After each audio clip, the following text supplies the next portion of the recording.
ketiga narasumber. Apabila nanti rekan-rekan tim yang akan melakukan pengumpulan data, kami mohon dukungan dari Bapak Ibu semua. Seperti yang disampaikan dari awal oleh Ibu Evelyn, bahwa dokumen ini penting bukan untuk DPBD, tetapi untuk Kabupaten Kota Waringin Barat dan seluruh masyarakat. Tim ahli, karena memang tim ahli yang sekarang akan melaksanakan kajian juga pernah melaksanakan kajian kebijakan juga pada tahun yang lalu. Jadi pertanyaan saya dari pengalaman tahun lalu supaya benar-benar memperhatikan kata yang sudah kita sepakati dan yang sudah diasistensi, mendapatkan asistensi dari DPBD yang sampai keluar dari kata yang ada, baik itu personil, kemudian maupun dan lain sebagainya, benar-benar kata yang ada dan aturan-aturan yang berlaku yang dikeluarkan BNPB seperti itu. Mungkin itu dari saya pada pembukaan kali ini. Selanjutnya hari Jumat lebih banyak kita mendengarkan nanti paparan dari konsultan perencanaan. Namun sebelumnya kami mohon tadi kesediaan dari tim asistensi BNPB untuk memberikan informasi kepada kita kenapa dokumen ini urgent harus kita susun dan dibutuhkan oleh daerah seperti itu. Mungkin itu hal-hal yang dapat saya sampaikan dengan mungkin Bismillahirrahmanirrahim. Kita ekspos awal penyusunan kajian kebijakan Kabupaten Waringin Barat. Dengan ini kita mulai. Terima kasih. Wassalamualaikum warahmatullahi wabarakatuh.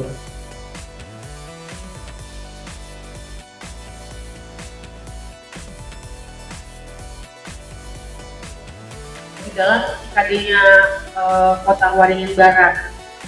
Karena IKD ini dinilai setiap tahun. Untuk apa? Setiap tahun kami di Direktorat Pemetaan itu mengeluarkan Indeks Risiko Bencana Indonesia. IRBI ini setiap tahun di-update karena akan menjadi dokumen yang menjadi acuan oleh pemerintah pusat juga daerah dalam memfokuskan program-program mereka. Dasarnya IRBI, Kemendagri, Kementerian Keuangan, semua kementerian-kementerian itu menggunakan IRBI untuk mengalokasikan prioritas program mereka. Untuk itu, IRBI itu kami perbarui setiap tahun, kami update setiap tahun. Korea itu yang paling utama adalah IKD. Indeks. Untuk itu IKD ini kita hitung setiap tahun dan BPBD Kota Waringin Barat juga harus menghitungnya setiap tahun.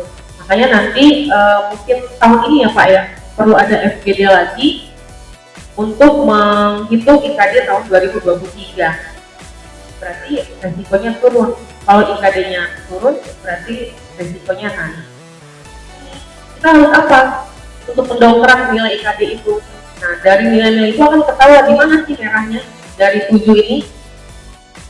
ini, yang merahnya di mana nih? Kalau merahnya di situ, ya berarti yang harus dilakukan adalah yang sesuai dengan rekomendasi dari masing-masing indikator yang sudah ada. Nah, bagaimana supaya pemerintah daerah itu punya anggaran yang relevan, yang cukup untuk menyusun program 35,38. Berapa poin itu Bapak Ibu? 3 poin sekian gitu ya. Tahun ini harus turun segitu. Tahun 2024 harus turun lagi 129. Jadi dalam 25 tahun itu harus turun 10%. Nah, bagaimana kita bisa tahu turun apa enggak sih gitu ya indeks risiko bencana kita?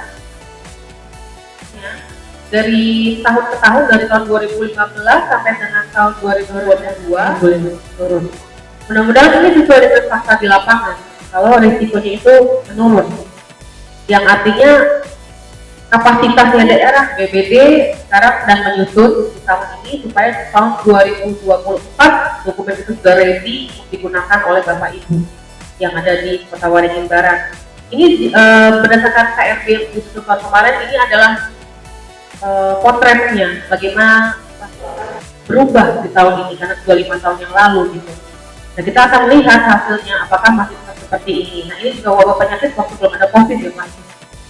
Nanti tapi tidak di 2018 lalu itu banyak akibat dan standar yang berlaku Kalau di kami ada Perka BNPB nomor 2, tujuan dan kebutuhan pengkajian. Kemudian mohon melakukan pengkajian ini secara kolaboratif. Jadi histori di 5 tahun 10 tahun ke depan ini tetap bisa dibaca lagi oleh penerus-penerus kita. Dan yang terakhir, kami mendorong supaya kajian risiko bencananya ini juga mendapatkan afirmasi hukum terlegalisasi dalam bentuk peraturan bupati. Begitu saja yang bisa kami sampaikan, kurang lebihnya kami mohon maaf. Assalamualaikum warahmatullahi wabarakatuh.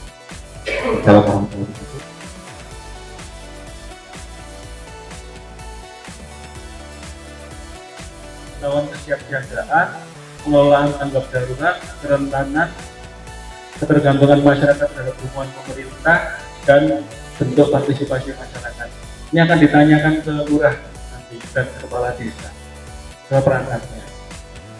Terakhir, kami butuh bantuan juga dari dinas terkait peta-peta, Pak, update peta SHP-nya, baik peta administrasi, kami sudah mendapatkan peta penggunaan lahan, OPP untuk mengisi tadi jumlah rumah yang terendam, jumlah fasilitas umum. Dan nanti indikator ini langsung diisikan di aplikasi dari BNPB yang namanya Inaris Personal. Nanti akan ditunjukkan oleh Pak Ridwan. Terkait apa? Jumlah penduduk yang terpapar berapa? Jumlah usia produktif kita lumayan lebih tinggi, artinya dependensi rasio kita cukup ya. Orang yang produktif lebih tinggi daripada yang non produktif, dan jumlah laki-laki masih lebih banyak daripada jumlah perempuan. Ini nanti masuk ke analisis kerentanan. Ini sejarah bencana kita, Pak. Dari 259 km persegi dari Pangkalan Bun ke Aruta di Pangkut itu 106 kilo, Pak. Nah, ini yang perlu strategi khusus untuk jika terjadi bencana. Yang kedua, penduduk kita 272.000 misalkan, sehingga jika memungkinkan ini akan menjadi masukan untuk ini contohnya bahwa kita harus menyusun dokumen KRB itu ada di penjabaran dari pasal 3 ya, dari Permendagri nomor 101, jadi harus mengatakan gitu ya. Kita perhatikan di dalam sini ya. Nah, ini adalah dokumen KRB yang lama, dan sekarang wilayahnya berubah. Ada batas wilayah yang berubah, tentunya nanti indeksnya pasti akan berbeda.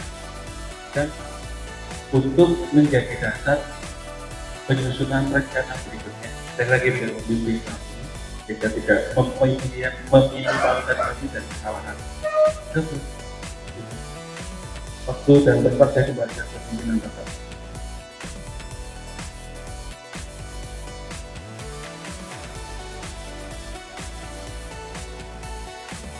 Kalau ada pertanyaan atau apa, kita ini dulu karena dari BNPB juga mungkin ada yang penting juga ya, terkait dengan dukungan dalam penyusunan kajian dari bencana di kawasan yang baru.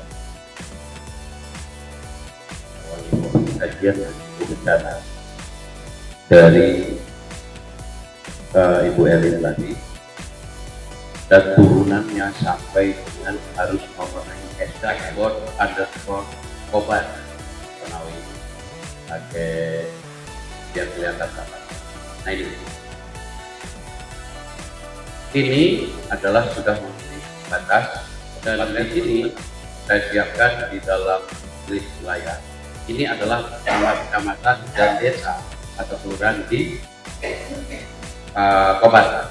Misalnya saya masuk ke salah satu kecamatan yang ada potensi longsor, kecamatan apa? Aruku.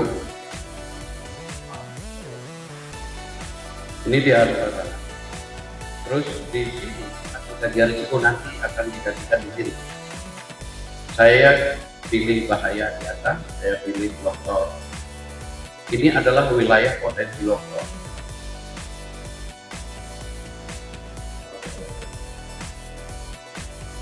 Saya coba integrasikan data-data ini nanti diambil oleh hasil kajian risiko. Makanya kajian risiko harus benar-benar divalidasi oleh Bapak Ibu sekalian dan dibantu datanya supaya datanya itu yang digunakan benar hasilnya benar dan Bapak Ibu bisa manfaatkan lagi. Saya coba integrasikan dengan data RW, RT RW kabupaten kota yang dikeluarkan oleh Kementerian ATM. Ini terintegrasi langsung ke Kementerian ATM.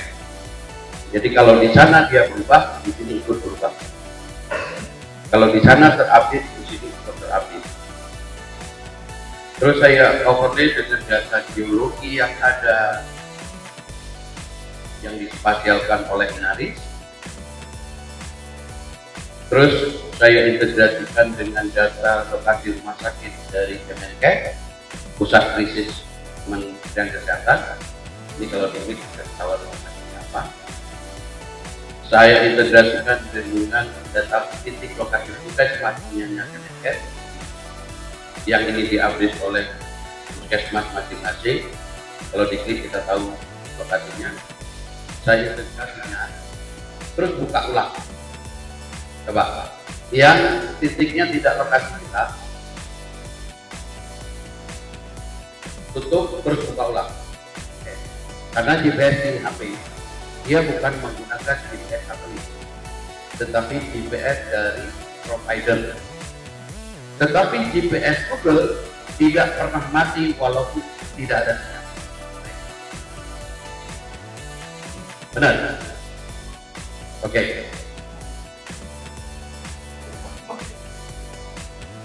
Ya, ini digeser ke atas, artinya bahwa itu yang harus dilakukan oleh masyarakat yang tinggal di wilayah ada potensi banjir.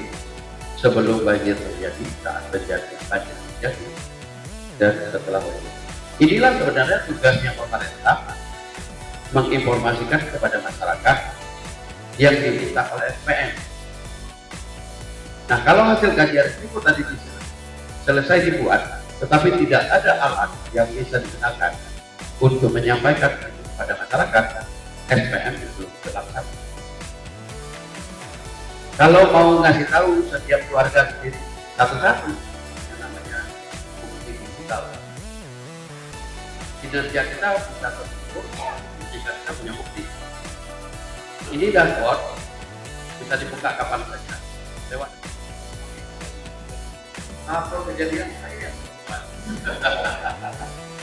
Maksudnya saya belum buatkan tahunan, tapi datanya udah masuk di ruang Pangkalan. Lagi sebelum ditutup, kami dari pengundang BPBD Kabupaten Sulawesi Barat menyampaikan terima kasih yang sebesar-besarnya atas kehadiran Bapak Ibu semua, dan mohon maaf bila selama berlangsungnya acara terdapat kekurangan, kesalahan dan kehilapan maupun kekurangan saya memimpin dalam kegiatan rapat pada hari ini. Demikian, terima kasih. Wassalamualaikum warahmatullahi wabarakatuh.